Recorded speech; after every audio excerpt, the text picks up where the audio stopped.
wasaaradda haweenka iyo horumarinta arrimaha qoyska dawladda Puntland xubnaha golaha deegaanka ee degmada Burtunle xiriiriyaha wasaaradda haweenka ee gobolada Puntland isduwaha wasaaradda haweenka ee degmada Burtunle gudoomiyaha jaamacadda bariga Afrika ee farceeda degmada Burtunle ardayda quruxda badan dhammaan ka soo qaybgalayaasha inta xusay intaana xusin salaamu calaykum waraxmatullaahi wabarakaatuh salaan kadib ilaahay baa mahad iska leh meeshaan isku kala keenay anagoo nabad qabno caafimaad qabna oo dad islaam ah inta kadib waxaan u mahad celinayaa wasiirka wasaaradda haweenka oo runtii safar shaqo ku timid degmada Burtunle xalay ilaa saakana ka shaqeynaysa degmada Burtunle waxaan leenahay anoo ku hadlay afka maamulka degmada Burtunle iyo bulshada reer Burtunleba ku soo dhawow degmada Burtunle waa degmadaadii waa dadkaagii waa deegaan laga jecel yahay aad iyo aad baan runtii ugu faraxsanahay in aad waqti inta leeg siisid degmada Burtunle oo degmo muhiim u ah Puntland degmo ay dadkeedu badan yahay degmo deegaankeedu badan yahay ay tahay degmo dawladda Puntland macna weyn ugu fadhida ah mar labaad iyo mar saddexaad oo soo dhaweeyna insha Allah waxaanu kaaga mahad celinaynaa adiga iyo guud ahaan wasaaradda arrimaha gudaha shaqada baaxadda leh oo aad ka wadaan guud ahaan Puntland iyo gaar ahaan degmada Burtunle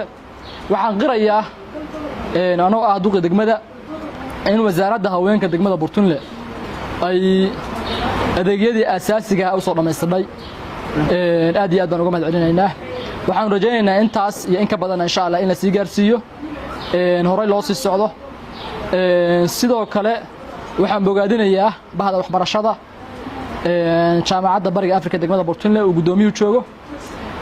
waxaan qirayaa gudoomiyaha jaamacadda bariga Afrika degmada Burtunle inuu yahay shakhsi runtii waqti badan gashay dhaqaale badan gashay waxa la yiraahdo energy badan gashay sidii Burtunle ay jaamacad ku heli lahayd isla markaana markay ay jaamacadda heshay ku dhiireeday inuu horay u sii wado sidoo kale ardayda meel kale u safri lahaa oo in ay magaaladoodina wax ku bartaan dadkoodina wax ku bartaan waalidkoodna la joogaan ayagana door biday aad iyo aad baan ugu mahad celinayaa waxbarashadu meel walba waa isku mid waa isku syllabus waa isku magaciisi waxay ku qurux badan tahay marka in aad adoo gurigaagii iyo waalidka ana culays saarin inaad qaadatid insha Allah waxaan wasaaradda uga mahad celinayaa ardayda scholarship-ka ahayd oo 20 arday ahaa oo social work oo ay ugu deeqday degmada Burtunle oo ay waxbarashada degmada Burtunle ku kaabaysay aad iyo aad baan runtii uga mahad celinaynaa sidoo kale taas waxay noo dhashay maadaama reer Burtunle ay caan ku yihiin isku tashi iyo midnimo in 20 la mid ah la soo agdhigay oo jaamacaddii iyo bulshadii qaybaheeda kala duwan oo reer Burtunle ay ka wada qayb qaateen wasiirad waxaan ku sheegaynaa maanta waxa la yiraahdo Burtunle hadii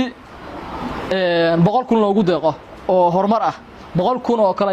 ku dadayado insha Allah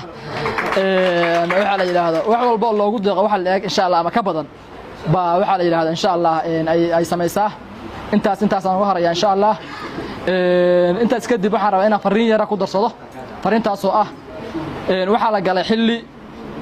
iyo jawi doorasho dawladda Puntland marxaladaas la galay waxa la rabaa marxaladaas ardayda iyo bahda waxbarashada iyo dhammaan haweenkuba in ay doorkooda siiyaan ka qayb qaataan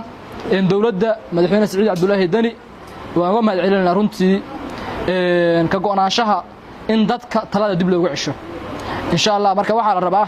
taladii iyo adeegiiba maadaama loo soo dhaweynayo inaanu gacmo furan ku soo dhaweyno qalbi furan ku soo dhaweyno taageerno garab istaagno ka shaqeyno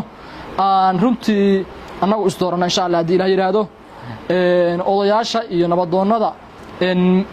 in badan oo culays ahaa dusha ka saarnaa inaanu u fududeyno marakan waqtiga ay nasan lahaayeen aan ka dhigno aad iyo aad baad u mahadsantahay mar labaad iyo mar saddexaad